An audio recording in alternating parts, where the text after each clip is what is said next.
G'day, Stu from UAVfutures here, and today we're going to be looking at these. Now, I've got two frames here actually, and they're both from Avantquads. So what we're going to be doing, we're going to be giving them a bit of a quick look, sticking them on the bench and having a look at the frames, and then in part 2 of the review, because I'll do sort of a review on both of these, we'll build them up and see how they go.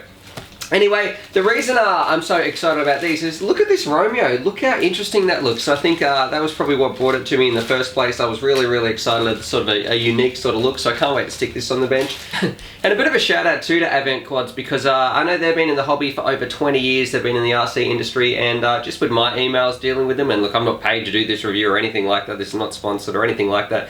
This is just my own personal experience with them. They seem like top-notch guys. Like they're really quick on the emails and really helpful with everything. And I think customer service goes a long way in this hobby. So massive shout out to you guys over there at Avantquads. Awesome job. Anyway, enough rambling. Let's check out these interesting looking frames. And they're blue. Alrighty, so the two frames we've actually got. So we've got the Romeo and the Nex X3. So let's open them up and see what we get.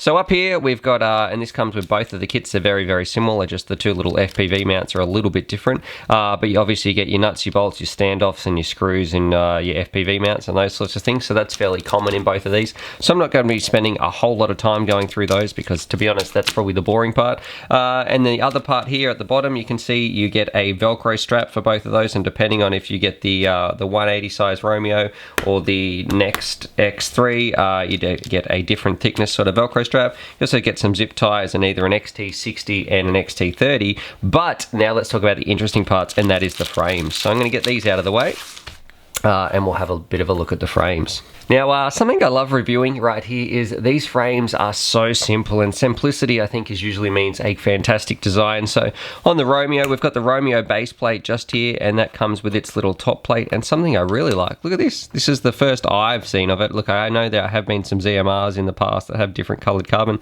but it's got some blue carbon right here, so I can't wait to do a bit of a stylized build, because I definitely think that this quad, look at it, like it's a very pretty looking machine. So that's going to look fantastic with the blue carbon top plate. And then we've also got the little the Nex just here. Now that's a fairly standard looking, I guess, 3-inch size quad, and it also comes with an awesome little blue top plate as well. I know in the kits online, and I'll leave a link down below, there is options to get like just a normal colored top plate, but hey, why not rock this awesome colored carbon? Anyway, let's have a bit of a more detailed look, and we'll look at the Romeo first, and then we'll jump over and we'll have a bit of a look at the Nex.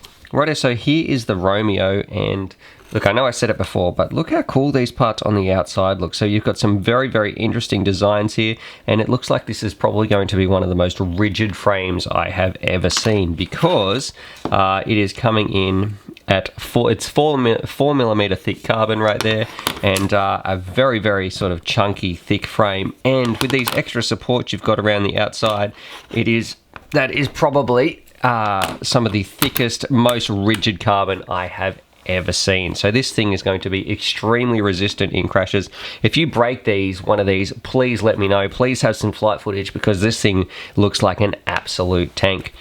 Now it's designed to run 22 size motors, so maybe some 2205s, 2600 kV or Emax red bottoms would be fantastic on here, because you are going to be spinning those smaller 4-inch props, so you want them to be spinning a little bit faster. On here, something I do like, you've got a Velcro strap in the bottom, so a lot of frames that I see nowadays don't actually have this, so I might actually try an undermounted battery when I'm racing this thing around. And the other thing, it's got some zip tie spaces down here at the back. All these cutouts seem to be very purposeful actually, so there's not too many things for decoration, but you've got these two parts here which could be used for zip tying down either your receiver or your VTX or something like that towards the back.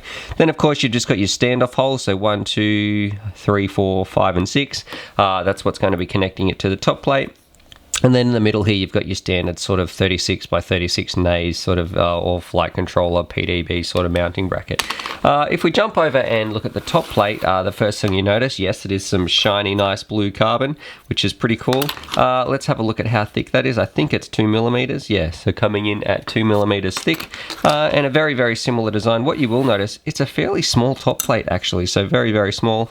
We're running here, you've got your obviously your spaces for your standoffs. Pretty much everything is identical, the same sort of cutouts. Towards the back, you've got, again, something I do like, these little zip tie holders down right here, and a space space for your pigtail or to run your antenna out. Everything on here very simple, very clean line, so I think it's going to make a fantastic build. And I can already see when I'm building this thing, maybe I really think whatever battery you were putting on the top, it's probably not going to fit very well. So definitely, that's probably why they've gone for an undermounted Velcro strap option just here. Because once you put your FPV camera in here, let's say that's about here, your battery, you really don't have too much room before you're running into your pigtail on your VTX anyway. So you're really going to need either a small battery if you're going to mount it on the top, or like I'm going to do, I'm going to be mounting mine underneath. Now, one thing I do have a little bit of a concern actually when I'm looking at this frame, and that is how much is this extra bit of carbon just here? It doesn't seem like too much, but how much is that going to affect sort of the wind turbulence when it's flying around or when it's cutting through the air? How much drag is that going to have when it's pushing through the air?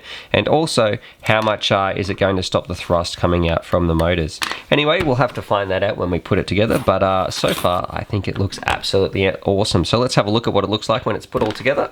Alrighty, so here she is, and she is definitely a bit of a looker, so I love the look of it. And no joke, this is probably the easiest frame I've ever put together. Everything just sat in there. It literally had 6 screws on the top, 6 on the bottom. The carbon was really, really well cut, so it fitted in nicely. So, so far, massive props for this. Now, you do get a couple of extra spares as well.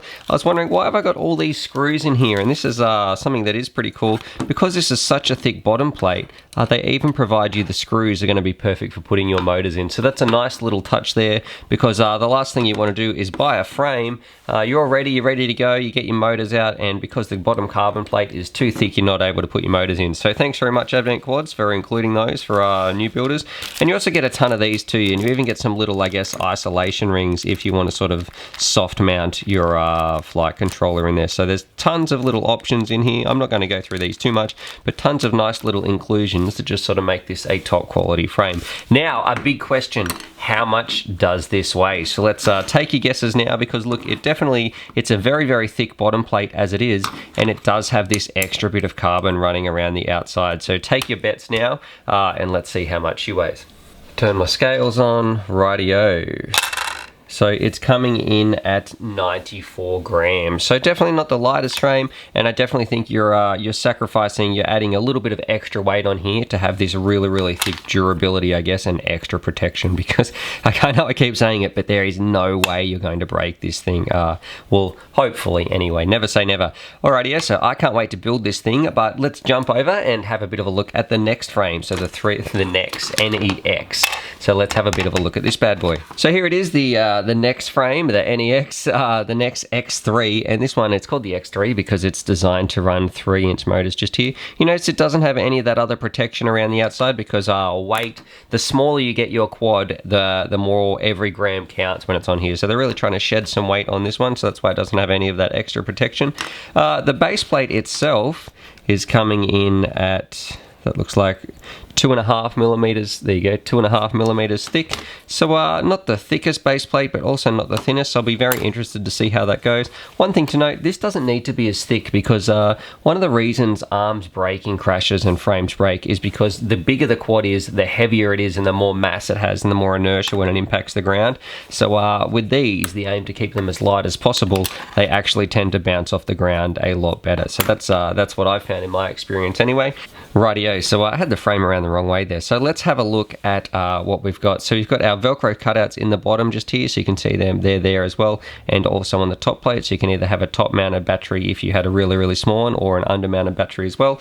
On the back, something to note, you have these little zip tie cutouts again if you need to hold something down, and that's also in the top plate. You've got some little cutouts right here. A little bit of a difference, you only have 1, 2, 3 and 4 standoffs. There's only going to be 4 standoffs holding this bad boy in right here. So a fairly simple frame. This is designed to sort of hold the 1306 size motors, or the 13mm motors, but you probably could get away with some 1105s on here as well. And then again, you've just got some simple little cutouts here, trying to save a little bit of weight, as well as your standard 36x36 sort of naze or flight controller PDB mounting options. Rightio, let's jump over and look at the top plate. Now, this top plate is a little bit smaller, but very, very similar design to this one just here. So similar to the one on the Romeo. Everything just seems to be shrunk down just that little bit more, except for the Velcro straps. That's the same sort of size. Let's measure the thickness, because it looks like it's going to be, I'm going to guess, 1.5, yeah. Gee, right on the money today, 1.5 millimeters thick. So look, not the thickest top plate, but to be honest, I don't think this thing's going to be breaking as well. Of course, it comes in this awesome blue color, which is probably why I picked this frame out. And then this happened, this at the back here, I didn't notice it at the start when I was looking at the Romeo, but now I've had a bit of a closer look.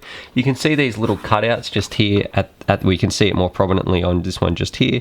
And that is designed, if you don't want to run your pigtail up the top, what you actually could do if you were going to run your antenna underneath, you could simply bend it up. And I really like that. That should sort of hug, I guess, the rest of the antenna just here. So it's probably not going to cut it or make it quite as sharp on there. So you sort of got two options for mounting your VTX antennas. And the other final thing we should probably point out, look at this. Look how big that cutout is. So you're going to get some massive, massive angles in here. I can remember this is, I guess, a bit of a throwback, but have a look at this. This is my old ZMR. This is sort of one of the first frames I ever reviewed. And back in the day, we weren't going that fast and our board cameras used to be flat. I actually drilled this out on my very first quad, sort of spent a long time cutting that out, and I thought that was a pretty intense angle. But look how far, you're going to be able to get some insane tilt with these. So I suspect these things are designed to go very, very fast. So with all that said and done, let's put it together and have a bit of a look at what she looks like. So here it is, absolutely tiny little thing. I can't wait to see this thing flying around, especially when I stick some blue LEDs on here. I think it's going to look very, very cool. One thing I do want to point out, a little difference as well. I've just noticed, just here, if you look at the FPV cameras, FPV mounts actually, this one has two spaces, so you can either mount, the Romeo has two little holes, so you can choose to have your camera further back if you want more protection. And this little one just here, trying to keep the weight down, this one only has just one, so that tiny little mount in just there. But how much does this bad boy weigh? Because it feels significantly lighter than its brother, so let's stick this on the scales and see how much it weighs.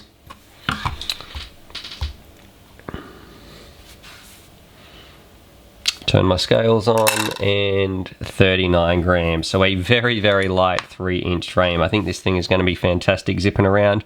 So I can't wait to build this up, because it's been a little while actually since I've built my own, I guess, DIY style of a 3-inch frame. I know I built my Atom V1 a long time ago, so I'm going to be very, very interested to see how this thing holds up. And especially I like that for a 3-inch, it can hold a full-size camera, full-size flight controller, so I should be able to pack everything in here. So I'm super, super excited to do that. So there they are, the Romeo and the Nex frames right here from Avantquads. Can't wait to build them up. I'm not 100% sure which one I'm going to build first actually, because I'm pretty excited for both of them. I've been doing a lot of 5-inch builds lately, so I'm really, really excited to probably, I can't choose, but it's been a while. I don't really have a 4-inch quad that I fly very regularly, so I might build this one up and see just how it goes. But regardless, definitely check these out because I really think a lot of people are going to be doing some really, really cool builds with them. Now there will be part 2s for this. I'll probably do a part 2 of just the Romeo and a part 2 for just the Nex just here. So they will be 2 separate videos probably for these builds. That's the plan anyway, so we'll have to see how they go. So there it is. There's my review of the Romeo and also the Nex frame. A little bit different. I know I don't usually review 2 frames at once, but because they were both from the same place, so Avantquads, I thought I'd stick them both in the same video. Super pumped to build these up, but like I said before, not 100% sure which one I'm going to be building first. But stay tuned for part 2 for each one of these. So I have a part 2 for this one and also a part 2 for the next. Subscribe for more FPV related content, and as always, happy flying! To be honest, it's probably going to be the Romeo that I build next. I mean, look at it. Look how unique that is. So I can't wait to take that out, and it just looks really cool in my opinion. It's probably going to be this one.